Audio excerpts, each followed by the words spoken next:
बिस्मिल्लाहिर्रहमानिर्रहीम। अस्सलाम वालेकुम मेरे तमाम स्टूडेंट व्यूअर्स, खैरियत से होंगे। अल्लाह पाक आपको खुश रखे। आज का जो हमारा टॉपिक है वो इंटीग्रेशन ही है, तो इंटीग्रेशन को हमने आगे कंटिन्यू करना है। आज का जो टॉपिक है वो वेरी वेरी इंपॉर्टेंट है इंटीग्रेशन के लिहाज से। इसमें एक नया रूल है, रूल 1, और फिर रूल ऑफ 2 हम डिस्कस करेंगे वो नेक्स्ट वीडियो में इंशाल्लाह। तो रूल 1 क्या होता है वो आज हम फुल डिटेल में करेंगे कि इस तरह के केस आ जाए तो फिर रूल 1 अप्लाई होता है, अगर ऐसा हो तो फिर ये रूल अप्लाई होता है, किस तरह होता है, क्या कंडीशन होती हैं, तो सारा का सारा आज हम इस लेक्चर में, इस वीडियो में हम डिस्कस करेंगे। तो वीडियो को एंड तक देखिएगा और इसको ध्यान से सुनिएगा, और फिर जो क्वेश्चन जो एग्जांपल कराऊँ उसको खुद भी अटेम्प्ट करने की कोशिश कीजिएगा। तो चलते हैं रूल नंबर 1 की तरफ। रूल नंबर 1 क्या है कि अगर आपके पास एक ऐसा फंक्शन हो कि रूल नंबर 1 की कंडीशन ये है कि इस तरह कंडीशन बन जाए तो आप उस पर पावर रूल अप्लाई कर सकते हैं।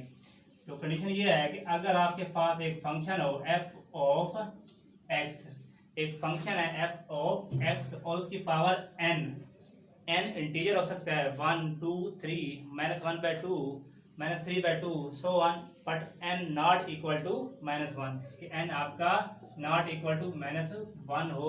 ये आपको कंडीशन मैंने यानी जब इंटीग्रेशन का बेसिक हम पढ़ रहे थे तो उसने बताया था n-1 क्यों नहीं होता। f ऑफ x की पावर n, अगर कोई फंक्शन है उसकी पावर n 1 2 3 सो ऑन हो, तो उसके आगे डेरिवेटिव यानी कि उसके आगे उसका फंक्शन का डेरिवेटिव मौजूद हो।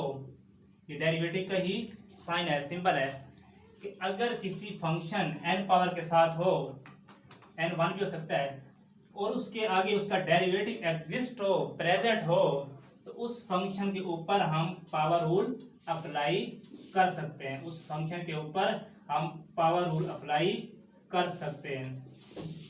ओके, ये है पावर रूल। ये आपने बेसिक में मैंने आपको बताया था कि पावर रूल ये होता है कि पावर में एक जमा और उसी पावर को आपने नीचे डिवाइड करना है, यानी कि n+1 उसी टर्म को आपने नीचे डिनोमिनेटर में लिख देना है। दोबारा सुन लें, रूल 1 ये है कि अगर किसी फंक्शन n, ये n 1 2 3 कोई भी हो सकता है, कोई भी फंक्शन है उसके आगे डेरिवेटिव एग्जिस्ट हो, प्रेजेंट हो, या आप किसी 2 या 3 किसी ऐसे नंबर से मल्टीप्लाई करके उसको आप बना लें तो उस पर हम पावर रूल अप्लाई कर सकते हैं। ओके हो गया। अब हम करते हैं इसकी कुछ एग्जांपल कि किस तरह इस पे रूल नंबर 1 अप्लाई होता है। एक एग्जांपल है x² + 3x + 4 2x + 3, इसकी पावर 3 है। हम इस पे चेक करते हैं कि इस पे पावर रूल यानी कि ये वाला जो रूल 1 है हम किस तरह अप्लाई करेंगे कि अगर किसी फंक्शन n पावर के साथ हो, n1 भी हो सकता है, 2 भी हो सकता है, 3 भी, -1/2 भी, 3/2 भी, सो ऑन, कुछ भी हो सकता है। ये एक फंक्शन है, इसकी पावर 3 है, यानी कि एक फंक्शन है, आप इसकी पावर 3 है। अगर इसका हम डेरिवेटिव लें, इसका आएगा 2x, डेरिवेटिव जैसे आपको याद होगा 2x + 3। अब इस पूरे फंक्शन का आगे डेरिवेटिव मौजूद है, बनाया डेरिवेटिव है, तो हम इसी फंक्शन को पावर रूल की फॉर्म में पावर रूल इस पे अप्लाई कर देंगे। तो आप इसको लिख सकते हैं इन शॉर्ट, x² + 3x + 4 की पावर 3 + 1/3 + 1। ओके हो गया, प्लस c आ जाएगा। x² + 3x + 4/4 पावर इसकी भी 4 आ जाएगी, प्लस c। फर्दर एग्जांपल कर लेते हैं इसकी ताकि आपको अच्छी तरह समझ आ जाए। एक क्वेश्चन है x² + 3x + 7 × 2x + 3 dx। अब इस पे रूल फर्स्ट किस तरह लगाएंगे, मैंने आपको डेरिवेटिव में ही बताया था, बल्कि इंटीग्रेशन में भी बताया था आपको कि इसको हम लिख सकते हैं x² + 3x + 7। अब क्योंकि ये आपका स्क्वायर रूट है, रेडिकल है, तो रेडिकल के आप जो वैल्यू होती है वो होती है 1/2, यहाँ 1/2 लिख दें, और ये 2x + 3 सेम आ जाएगा। ओके, अब हम चेक करते हैं कि क्या इस पे रूल 1 अप्लाई हो सकता है या नहीं हो सकता। तो रूल 1 की शर्त ये है, कंडीशन ये है कि आप सबसे पहले फंक्शन का डेरिवेटिव चेक करेंगे। ये फंक्शन है, इसकी पावर है आपकी जो n है वो है 1/2। इस फंक्शन का डेरिवेटिव चेक करते हैं, 2x + 3, 2x + 3 वो मौजूद है, तो हम इस फंक्शन को पावर रूल की फॉर्म में पावर रूल इस पे अप्लाई कर सकते हैं। तो पावर रूल इस पे अप्लाई करेंगे इस फंक्शन के ऊपर पावर रूल अप्लाई हो जाएगा। +7 इंटू 1/2 +1/1/2 +1 +c। अब इसको फर्दर सिंप्लीफाई करेंगे। 2 1 2 3/2 3/2 x स्क्वायर +3x +7 ये हो जाएगा 3/2 3/2 प्लस फर्दर सॉल्व करेंगे तो ये जो आपका है फ्रैक्शन ये जब ऊपर जाएगा तो ये रिवर्स हो जाएगा 2/3 हो जाएगा। तो ये आपका आंसर है। ये है पावर रूल यूजिंग रूल 1। अब हम कुछ एग्जांपल और कर लेते हैं। फंक्शन है हमारे पास log of x power 3 over x t of x। इस पे चेक करते हैं कि आया कि हमारा वो रूल जो रूल 1 है पावर रूल इस पे अप्लाई हो सकता है या नहीं हो सकता। तो चेक करते हैं। अगर मैं इसको इस तरह लिख लूँ, अगर आपको इतराज ना हो, 1 over x t of x, क्योंकि अगर इसको हम मल्टीप्लाई करते हैं तो यही वही log of x 3 आ जाता है। ओके, अब हम चेक करें log of x का, ये n इसका 3 है, n इसका 3 है, तो फंक्शन हमारे पास है log of x। log of x का डेरिवेटिव होता है 1 ओवर x। ये हमने लॉगरिथम के डेरिवेटिव जब हमने किया था तो उसमें ये डिस्कस डिटेल में किया था, उसका लिंक मैं नीचे दे दूंगा। तो log of x का डेरिवेटिव होता है 1 ओवर x। तो 1 ओवर x उसके आगे मौजूद है, यानी कि एग्जिस्ट है, प्रेजेंट है, तो हम इस पे पावर रूल लगा देंगे। log of x की पावर 3 प्लस 1 जब पावर लगाएंगे तो 4 हो जाएगा ओवर 4 प्लस c। ये इसका आंसर आ जाएगा। अब एक एग्जांपल है, ट्रिग्नोमेट्रिक फंक्शन का एक क्वेश्चन है। एग्जांपल करते हैं। फॉर एग्जांपल कि tan ऑफ x की का radical secant square d of x। अब इसको हम इसी फॉर्म में जैसे इसको किया था पहले पिछले क्वेश्चन में, इसको भी 1/2 की फॉर्म में लिख दें।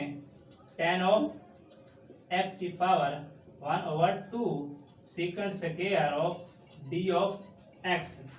ओके, अब इसमें यह होगा कि tan x का डेरिवेटिव होता है सीकंड स्क्वायर x।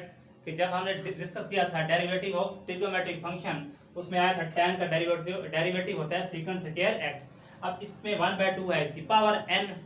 अब tan का डेरिवेटिव आगे इसके प्रेजेंट है, मौजूद है, तो हम इस पे पावर लगा देंगे, यानी कि tan 1/2 प्लस 1 ओवर 1/2 प्लस 1। यानी कि आप इसको लिख लेंगे, इसको लिख लेंगे आप tan of x 1 2 plus over 1/2 plus 1।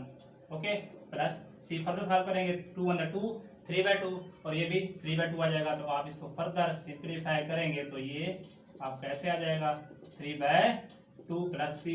Further solve करेंगे तो ये 2/3 आ जाएगा जब ये आपकी फ्रैक्शन रिवर्स हो जाएगी ऊपर जाके। तो ये है ट्रिग्नोमेट्रिक फंक्शन का। एक और एग्जांपल आपको करा देता हूँ। हमारे पास एक फंक्शन है cos of 4x sin of x। अब cos का डेरिवेटिव होता है माइनस साइन, और साइन का होता है cos। अब cos इसकी पावर जो है n है, इस वक्त इसकी 4 है, तो हम सबसे पहले इसका डेरिवेटिव बनाएंगे, क्योंकि cos का डेरिवेटिव होता है माइनस साइन। तो आप माइनस से मल्टीप्लाई भी कर देंगे -1 से, और माइनस से डिवाइड भी कर देंगे। तो यूं समझें कि ऐसे आपने किया, -1 से मल्टीप्लाई भी किया और डिवाइड भी किया। तो ये cos of x sine of x d of x। Further solve करते हैं। माइनस इसको दे देते हैं एक साइन को, cos 4x into minus sine of x d of x, और एक माइनस आपका बाहर आ जाएगा।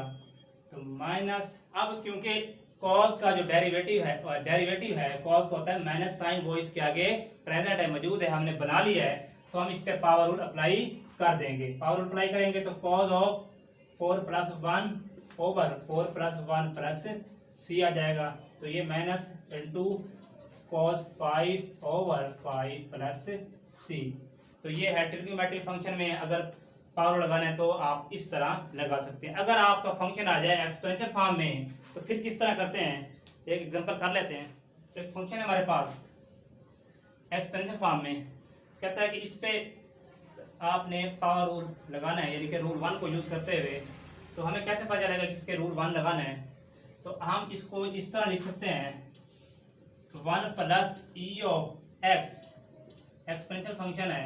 एक्सपोनेंशियल फंक्शन ऐसा फंक्शन होता है जिसमें e की पावर में x आ जाए और आगे लिखा हुआ है e of x d of x। अगर चेक करें 1 का डेरिवेटिव है 0, और ई एक्स का डेरिवेटिव एक्सपोनेंशियल फंक्शन ही होता है, यानी ई एक्स का डेरिवेटिव ई एक्स ही होता है। तो हम इसको पावर रूल ई एक्स होता है तो इस पे हम लगा देंगे power rule 1 plus E of x minus 2 plus 1 over minus 2 plus 1 plus C. Simplify कर लेंगे ई की power x minus 1 over minus 1 plus C, तो minus into 1 over 1 plus E of x. उसकी वजह यह है कि जब भी इसको नीचे ले जाएंगे, डिनोमिनेटर में ले जाएंगे, इसकी पावर पॉजिटिव हो जाएगी। तो ये था रूल 1। रूल 1 को यूज करते हुए हमने पावर किस तरह यूज किया, तो आज हमने इसमें सीख लिया। इंशाल्लाह नेक्स्ट वीडियो में, नेक्स्ट लेक्चर में रूल 2 पढ़ेंगे इसका, इंटीग्रेशन का। तो उस पर इंशाल्लाह बहुत जल्द वीडियो बनाऊंगा। तो अपना रखिए ख्याल, और अगर मेरे चैनल को सब्सक्राइब नहीं किया तो ज़रूर सब्सक्राइब कीजिएगा और वीडियो को ज़्यादा से ज़्यादा शेयर कीजिएगा। और आखिर में एक रिक्वेस्ट है कि लाइक भी ज़रूर कीजिएगा, इससे हमारी हौसला अफजाई होती है। जज़ाकल्लाह।